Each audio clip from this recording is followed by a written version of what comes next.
Pressure ڈالا جا رہا ہے. جو بھی گلگت بلتستان کے اندر جو ڈرامہ کیا گیا ہے, آپ یہ سوچیں کہ جو ممبرز کے اوپر انہوں نے پریشر ڈالا, ہمارے پاس تو نمبر پورے تھے, پہلے پارلیمنٹ کے اندر گھسنے نہیں دیا, اب اس کے بعد ایک ایک ممبر کے اوپر پریشر ڈالا ہے, وہی کرنے جا رہے ہیں جو کہ انہوں نے آزاد کشمیر میں کیا تھا. تو ایک طرف تو یہ ہو رہا ہے, اور اس کے باوجود ہم آج کیونکہ ہمارے ملک کو نقصان نہ ہو, ہم نے یہ فیصلہ کیا ہے کہ ہم اس اسٹینڈ بائی ایگریمنٹ کو بیکنگ دیتے ہیں تب تک جب تک الیکشن نہیں ہوتی. اب اس میں دو اور چیزیں تھیں. میں نے آئی ایم ایف کے جو امریکہ سے جو ہیڈ تھے, ان سے جو میں بات کر رہا تھا, ان کو میں نے ایک چیز سمجھائی کہ میں نے کہا جب تک اس ملک میں پولیٹیکل سٹیبلٹی نہیں آتی, سیاسی استحکام نہیں آتا, تو یہ جس طرح یہ ملک چل رہا ہے, یہ اب تھوڑی دیر اگر آپ 3 ارب دے بھی دیں گے اور 3 ارب ڈالر کے دینے میں تھوڑے سے اور ڈالرز بھی 5-6 ارب ڈالر اور بھی آ جائیں گے, تو یہ تو کینسر کا علاج ڈسپلن سے ہو رہا ہے. جو کینسر ہے وہ پھیلتی جا رہی ہے, اور کینسر کیا ہے کہ ملک میں سیاسی استحکام ہی نہیں ہے. اور وہ کیوں نہیں ہے؟ کیونکہ یہ سب پارٹیز نے مل کے اور ساتھ اسٹیبلشمنٹ, کیونکہ تحریک انصاف اقتدار میں نہ آئے, الیکشن تب کروائیں گے جب یہ سمجھتے ہیں کہ پارٹی تحریک انصاف الیکشن نہیں لڑ سکے گی. جب ان کو اوپر اتنا دباؤ ڈالیں گے, اس کو اس طرح کرش کریں گے کہ جب وہ بالکل الیکشن نہیں لڑ سکے گی تب الیکشن کروائیں گے. میں آج اپنی قوم کے سامنے کہنا چاہتا ہوں کہ یہ جب سے رجیم چینج ہوا ہے, جب سے ہماری گورنمنٹ گرائی ہے, تب سے کوشش کر رہے ہیں پارٹی کو ختم کرنے کی. اور کوئی ان کو جو سب اوپر پاور میں بیٹھ کے تحریک انصاف کو ختم کرنے کی کوشش کر رہے ہیں, ان کو کوئی ملک کی فکر نہیں ہے. انہوں نے جو پاکستان کی معیشت سے کیا, میں آپ کو پھر کہتا ہوں دشمن بھی نہ کریں. میڈیا کنٹرول کر لیا ہے, ایک کنٹرول میڈیا ایک بات کرتا جا رہا ہے کہ جو ہو یہ تو پیچھے سے یہ تحریک انصاف کی وجہ سے ساری مشکلات آئی ہیں. پھر سے میں کہتا ہوں کہ ہر سال شائع ہوتا ہے اکنامک سروے آف پاکستان. ذرا اکنامک سروے آف پاکستان میں دیکھ تو لیں کہ بینکرپٹ گورنمنٹ 2018 میں ملی, اور کرونا کے باوجود کیسے اس 6% پاکستان کی معیشت آگے بڑھ رہی تھی, گروتھ ریٹ تھی. 2 آخری سالوں میں جو ایوریج تھی وہ 6% تھی. تو کتنی دفعہ پاکستان کی معیشت اتنی تیزی سے اوپر گئی ہے.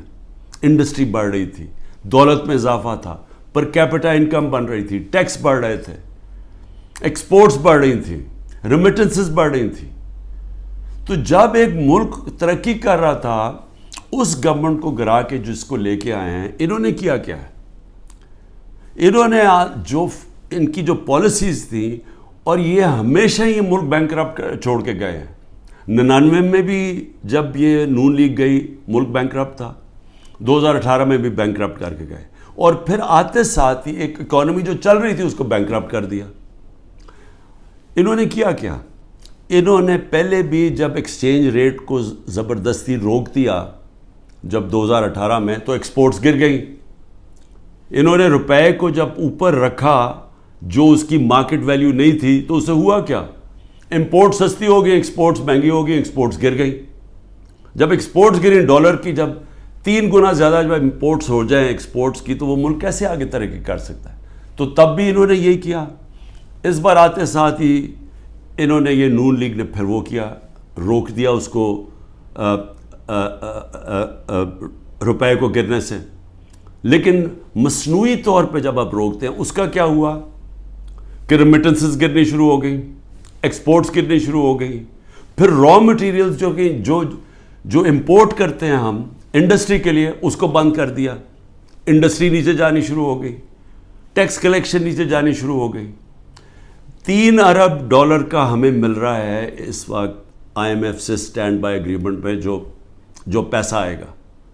7 ارب ڈالر صرف 1 سال میں پاکستان کو نقصان ہوا ہے ایکسپورٹس کی کمی میں اور ریمیٹنسز کی کمی میں. ریمیٹنسز کی کمی میں کیوں ہوا؟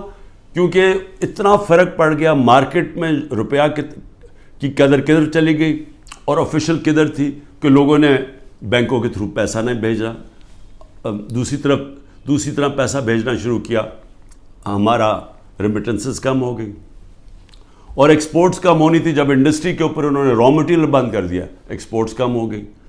تو $7 ارب کا ایک سال میں کمی آئی ان کے دور میں، جبکہ $3 ارب کا ہم اب قرضہ لے رہے ہیں.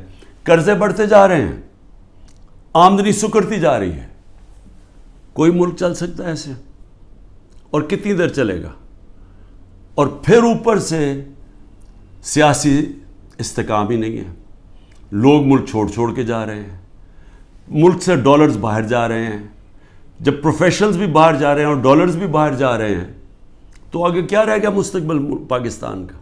اس لیے ہم نے IMF کو بھی سمجھایا، میں نے اس کو سمجھایا. میں نے کہا دیکھو، جب تک فری اینڈ فیئر الیکشنز نہیں ہوں گے یہ ملک اب یہاں سیاسی استحکام نہیں آئے گا اور اکانومی ٹھیک نہیں ہونے لگی. لیکن بدقسمتی کیا ہے کہ حکومت دوسری، یہ جو پالیسیز ہیں جو پاور میں بیٹھے ہیں وہ دوسری طرف جا رہے ہیں. بجائے صاف اور شفاف الیکشن کروا کے ایک سیاسی استحکام آئے، ایک ایسی حکومت آئے جو پبلک کی ووٹ سے آئے، پبلک کے مینڈیٹ سے آئے، 5 سال کے لیے آئے، وہ پھر مشکل فیصلے کرے. مشکل فیصلے کا مطلب اصلاحات کرے. اصلاحات تب ہوتی ہیں ملک میں جب پبلک ایک گورنمنٹ کے ساتھ کھڑی ہو، اعتماد رکھیں گورنمنٹ میں، تب مشکل فیصلے ہوتے ہیں. جب وہ گورنمنٹ ان کو کہے کہ یہ ہم اس ملک میں سرجری کر رہے ہیں، یہ ہم اصلاحات کر رہے ہیں، آپ کو شروع میں تکلیف ہوگی لیکن بعد میں آپ کے حالات بہتر ہو جائیں گے. لیکن وہ گورنمنٹ کر سکتی ہے جس کو پبلک اس پہ اعتماد رکھے. اب ان کے اوپر کس نے اعتماد رکھنا ہے؟ کیونکہ جو انہوں نے کہا کہ جی میں 200 سے کم روپیہ کروں گا، آتے ساتھ اس نے کہا ڈالر کم کروں گا، پہلے تو کہا 100 سے کم کروں گا، یہ سارے انہوں نے نعرے مارتے رہے. ہم مہنگائی کم کریں گے، مہنگائی بھی تاریخی، روپیہ بھی تاریخی طور پہ نیچے گرا. اس کے علاوہ جو انہوں نے وعدے کیے سب کے سامنے ہیں کہ کدھر کھڑے ہیں، لوگوں کے آج حالات کیا ہے. تو اب ان کے اوپر تو اعتماد آنے نہیں لگا. جو کوشش کی جا رہی ہے انجینئرنگ کی، وہ یہ لوگ پھر واپس آ جائیں گے. تحریک انصاف کو کوشش کی جا رہی ہے کہ اس کو ختم کیا جائے. تو اس سے تو سیاسی استحکام نہیں آنے لگا اور اس سے تو آگے کوئی ملک کا مستقبل ہی نظر آ رہا. تو لہٰذا ہم نے ان کو یہ ضرور کہا کہ دیکھیں جو آئین کہتا ہے، آئین کے مطابق الیکشن کروائے جائیں. آئین جو فنڈامنٹل رائٹس، بنیادی حقوق کی حفاظت کرتا ہے، وہ اس کو امپلیمنٹ کیا جائے. کیونکہ آپ صرف اگر پیسے دے ہی دیں گے، پھر سے میں کہہ رہا ہوں کینسر کا علاج ڈسپلن سے ہوگا، تھوڑی دیر کے لیے فائدہ ہو جائے گا. کینسر تو پھیلتی جا رہی ہے. کینسر تو تب ختم ہوگی اس ملک میں، کاٹ کے جب نکالی جائے گی، جب ایک مینڈیٹ والی پبلک کی بیکنگ سے گورنمنٹ آئے گی، وہ مینڈیٹ اس کے پاس ہوگا، وہ پھر ایک وہ سرجری کاٹ کر کے جو اس ملک کے اندر جو غلط چیزیں آ گئی ہیں، جو ہماری ملک کے اندر اصلاحات چاہیے ہیں، جو مشکل فیصلے چاہیے ہیں، جو رول آف لا، قانون کی بالادستی قائم کریں تاکہ ملک میں باہر سے انویسٹمنٹ آئے. سرمایہ کاری ہوگی تو دولت کے اندر اضافہ ہوگا. وہ دولت میں اضافہ ہوگا تو ٹیکس، یہ جو قرضے واپس کریں گے. وہ دولت میں اضافہ تو ہونے نہیں لگا اگر یہ جو آج جنگل کا قانون ہے. تو وہ سب کچھ اکٹھا جاتا ہے. سیاسی استحکام، اس کے بعد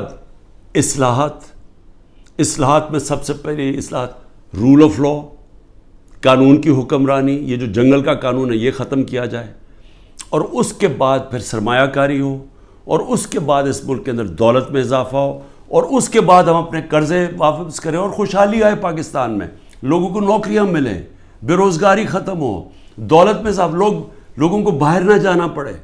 تو وہ تو شروع ہوگا صاف اور شفاف الیکشن سے. اور مجھے جو افسوس ہے اس وقت اور خوف آ رہا ہے کہ ابھی تک جو اوپر اقتدار میں بیٹھے ہوئے ہیں ان کا کوئی اور پلان بنا ہوا ہے، اور وہ جو پلان ہے وہ پاکستان کو تباہی کی طرف لے کے جا رہا ہے. آخر میں ہم نے IMF کو یہ بھی کہا کہ اس وقت ہمارا جو کمزور طبقہ ہے شدید مشکلات میں ہے، اور اس وقت یہ جو پروگرام آپ دیں اس کے اندر ان کا خاص دھیان رکھا جائے. صحت کارڈ کو کئی کی جگہ ختم کیا جا رہا ہے. یہ ایک اتنی بڑی نعمت ہے غریب لوگوں کے لیے, مڈل کلاسز کے لیے, سفید پوش کے لیے, کہ اتنی مہنگائی کے اندر کم از کم ان کا علاج وہ جائیں تو کم از کم وہ جو ہمارا صحت کارڈ کہ 10 لاکھ روپے تک ان کو کسی بھی ہسپتال میں علاج ملنا چاہیے, اس کو رول بیک کیا جا رہا ہے. اور دوسری چیز ٹارگٹ سبسڈی جو ہم لانے لگے تھے, کہ بجائے آپ سبسڈائز ایسے کریں کہ پٹرول وہ عمران خان بھی اتنی قیمت کا خریدے اور ایک بیچارہ غریب آدمی بھی اتنے خریدے یا رکشہ والا بھی, ایسا نہیں ہونا چاہیے. ٹارگٹ سبسڈی ہونی چاہیے, جو ہمارا پلان بنا ہوا تھا اور ہم پوری تیار کیا ہوا تھا کہ ہر طبقے کے لیے جو نچلا طبقہ ہے اس کی حفاظت کی جائے, اور جو پیسے والے لوگ ہیں وہ اتنا جو پیسے دے سکتے ہیں وہ پوری قیمت دیں. لیکن اگر آپ کم قیمت کریں گے تو سب کے لیے وہ قیمت نہ ہو. نچلے طبقے کو سستی دیں اور جو پیسے دے سکتے ہیں وہ پوری قیمت دیں, جو ساری دنیا میں ہوتا ہے. یہ پلان بھی بڑا ضروری ہے نچلے طبقے کو موجودہ مہنگائی سے ان کی حفاظت کرنے کے لیے. یہ بھی ہم نے اپنی بات کی ہے, ہوتا یا نہیں میں نہیں جانتا. آخر میں صرف اپنے پاکستانیوں کو کہنا چاہتا ہوں کہ دیکھیں, آپ سب کے لیے بڑا ضروری ہے سمجھنا. آپ یاد رکھیں کہ اگر یہ پولیٹیکل انجینئرنگ کے تحت اسی طرح ایک فراڈلنٹ الیکشن سے, جس طرح کی یہ سندھ میں ابھی الیکشن کرواتے ہیں, اگر اس طرح کے الیکشن سے یہی لوگوں کو واپس لے کے آنا ہے اور ملک کی سب سے بڑی جماعت کو کونے پہ لگانا ہے, ختم کرنے کی جو کوشش کی جا رہی ہے, اس سے سب سے بڑا نقصان پاکستان کی عوام کو ہے. اور 14 مہینے میں جو نقصان ہو چکا ہے, یہ مزید اور زیادہ نقصان ہوگا. یہ برداشت کر سکتی ہے قوم یا نہیں؟ میرے خیال میں یہ نہیں کر سکتی. میرے خیال میں یہاں ایک ایسا حالات ہو جائیں گے جو سب کے ہاتھ سے باہر نکل جائیں گے, جیسے سری لنکا میں حالات ہو گئے تھے. اور عجیب چیز سن رہی ہے کہ سری لنکا کے آج ہمارے سے بہتر حالات ہو گئے ہیں. یہ بھی آپ کو دھچکا لگے گا سن کے.